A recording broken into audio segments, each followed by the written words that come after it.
நீக்கும். அதனால் தான் அல்லாஹ் கூறுகிறான், யா அய்யுஹல்லதீன ஆமனூ இஸ்தஈனு பிஸ்ஸப்ரி வஸ்ஸலாஹ் இன்னல்லாஹ மஅஸ் ஸாபிரீன். ஈமான் கொண்டவர்களை தொழுகையை கொண்டும் பொறுமையை கொண்டும் அல்லாஹ்விடத்திலே உதவி தேடுங்கள். சுப்ஹானல்லாஹ். நோயில் அவதிப்படுகிறீர்களா? எந்த மருத்துவரும் உங்களை ஏற்றுக்கொள்ள தயாரில்லையா? எல்லோரும் கைவிடுகிறார்களா? இஸ்தஈன் பிஸ்ஸலாஹ்.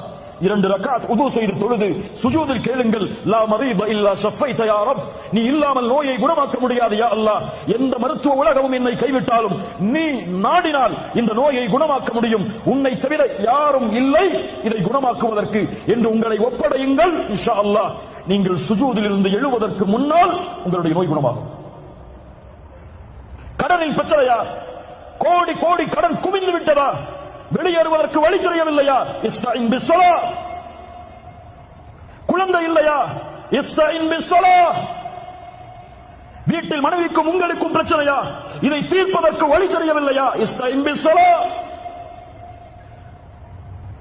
நிறுவனத்தில் வேலையை விட்டு உங்களை தூக்குகிறார்கள். வாழ்வாதாரம் என்ன ஆகப் போகிறது என்று தெரியவில்லை.